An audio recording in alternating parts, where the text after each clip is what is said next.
So the headlines coming fast and furious from everywhere when it comes to political risk. Joining us now is Nathan Dean. He's Bloomberg Intelligence senior policy analyst.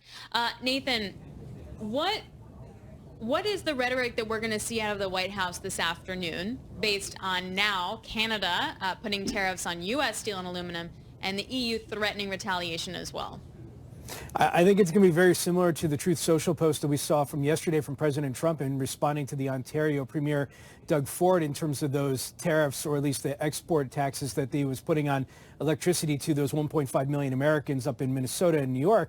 And I think this is what you're going to wait. You're going to see this exactly the same thing coming from EU because, look, we've always been telling our clients when it comes to tariffs, President Trump goes out there with these big statements and then subsequently walks them back, negotiates, and it doesn't really see the fruition. However, over the last few days, we begin to see the small incremental tariffs take place. The 20% tariff on China, the metals, the aluminum and steel tariffs on Canada just yesterday. So these tariffs are now coming into fruition. And so I think the rhetoric is going to continue, but we always have to just go back to the idea that there's one person that decides whether these tariffs happen or not. It's President Trump. So you always have to just keep your mind open that he could potentially walk some of this back. I've asked this before. I'll ask it again. And now it's on this issue of tariffs. Where are the Democrats? Who's the voice?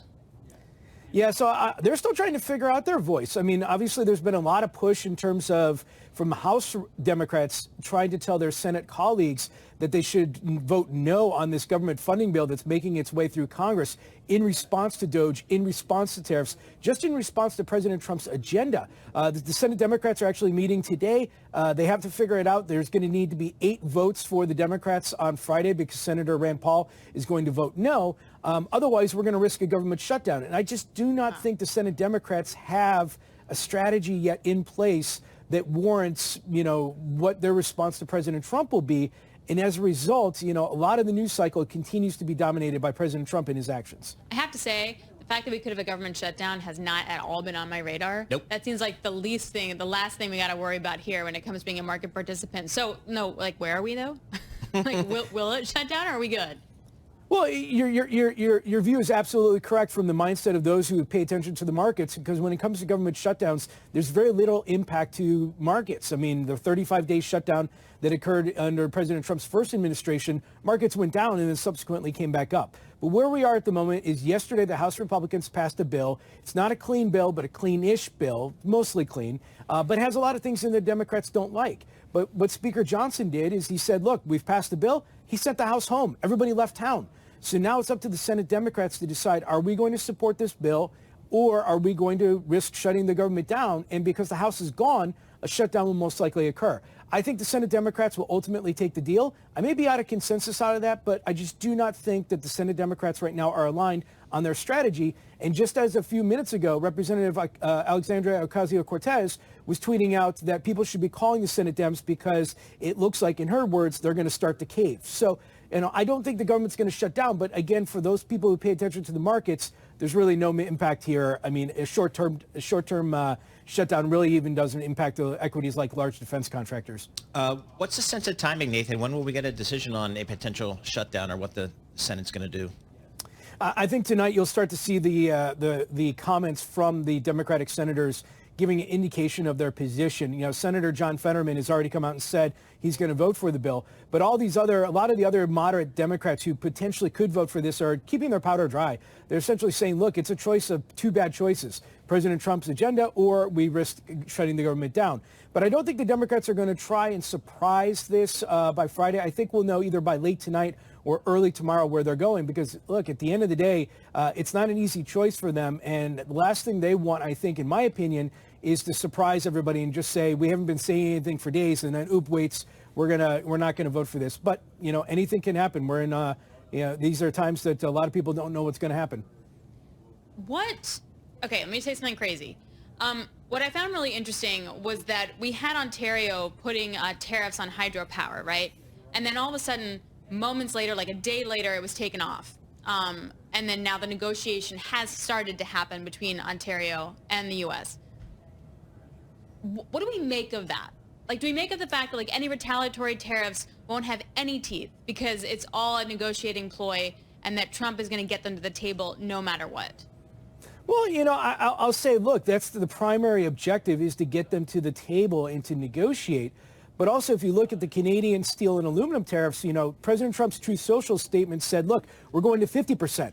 Subsequently, we're now at 25%. So that tariff did actually take place. But, this process, I think, continues exactly how it's been for the last few months. President Trump puts out a statement, says we're going to do this. Markets react to it. There's a negotiation. Sometimes just hours later, it's walked back. And there's additional open doors and additional nuggets that says maybe this isn't going to happen.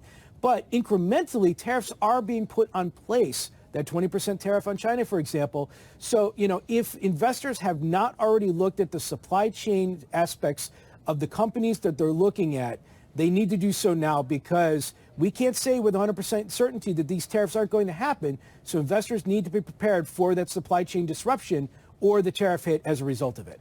All right, Nathan, let's be a glass half full type of view here and say the government will not shut down. What are the next couple of things on Congress's to-do list, do you think? Well, Speaker Johnson is really trying to push forward with this House reconciliation package to extend President Trump's tax cuts. This was going to cost around $4.5 trillion to extend those. Now, they have to do it by the end of the year. If a government does shut down, nobody's allowed to work on that. And so the Republicans essentially would not be able to work on that until the government reopens.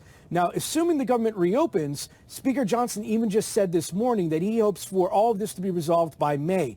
I'm not exactly sure that they're going to be able to get there, because even though the Republicans were unified yesterday in terms of keeping the government open in terms of a budget, it was only a 6-month continuing resolution, and it was a clean-ish bill. That's much different than asking New York State Republicans, are you going to support not giving much in terms of SALT relief? Or asking other folks, are you going to support taxes on tips, which potentially could drive the deficit even higher? So the Republicans have to figure out, because there's no Democrats involved in this, the Republicans are going to have some very strong and powerful conversations, and I'm not exactly sure that's going to take place in May. I think that's going to bleed throughout the summer. But that work will continue next week, assuming the government stays open. Again, I was just at an energy conference in Houston for a couple days, and the theme is that CEOs are really confused. People are not pulling projects, but they're definitely pressing the pause button on many, many things. Is the administration listening to CEOs? I think so. I mean, obviously, President Trump met with the Business Roundtable yesterday. This is a collection of large CEOs from, Fortune 500 companies. And we heard through reporting that was the message that President Trump gave. But I would also say that President Trump is very, very much a believer in his strategy at the moment. And I don't think there's much that the business community is going to be able to say to change his mind. I think that it has to come from sticker shock from prices, because prices are what drove a lot of voters to President Trump in the November elections. And prices is something that a lot of American consumers, especially Americans that don't have access to the markets or don't have assets in the markets, want to see from President Trump. And so I think that price discussion, as we'll see over the next few months, is what ultimately may change President Trump's mind. But then again, he also likes seeing the stock market in the green. So, again, it's very hard to predict. Did we get any meaningful news out of that meeting yesterday with the business leaders, Nathan? No, not that I would say to any of my clients. I think it was just more of the same that, business leaders were saying, look, we're looking for deregulation. Deregulation is not a magic wand. It's going to take time. I think there was a lot of sentiment around the election around deregulation. They're looking for clarity on tariffs. I don't think you're going to get that. I think the strategy of strong statements subsequently with negotiations.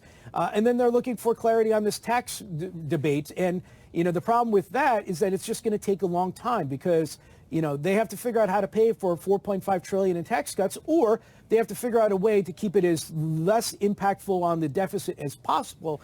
And so I don't think there was a lot of clarity coming from the White House to the business leadership. I think it was business leadership talking points going to the White House. How much do you think all this is currently reflected in the equity prices, or in equity prices? I think it's beginning to be a little bit more and more. I mean, because I think the realization is that, look, this isn't exactly turning out the way that I think a lot of investors thought after the election in terms of sentiment. The tariff discussion, I think a lot of people have presumed that President Trump was going to back down on it. And look, he may, but President Trump is certainly asking some very difficult questions of the market when it says, look, starting tonight at midnight, I'm putting on a 50% tariff, and then 2 hours later saying, no, maybe not. We're going to negotiate instead. Markets don't like that. So I think what we're seeing right now is just this uncertainty. And per your point about, pausing a lot of projects, I think a lot of investors are just saying, look, we need clarity on what's going to happen here. Otherwise, we're going to begin to really try and protect our positions. They're not there yet, but if this uncertainty and this volatility continues from the political landscape, I wouldn't be surprised if investors react in a different way in the next few weeks. Nathan, thanks so much. We appreciate that. Nathan Dean, our man of reason down there in Washington, D.C., helps us understand some of these policy moves coming out of Washington, D.C. Nathan Dean, senior policy analyst for Bloomberg Intelligence, joining us from Washington, D.C. Looking at the market.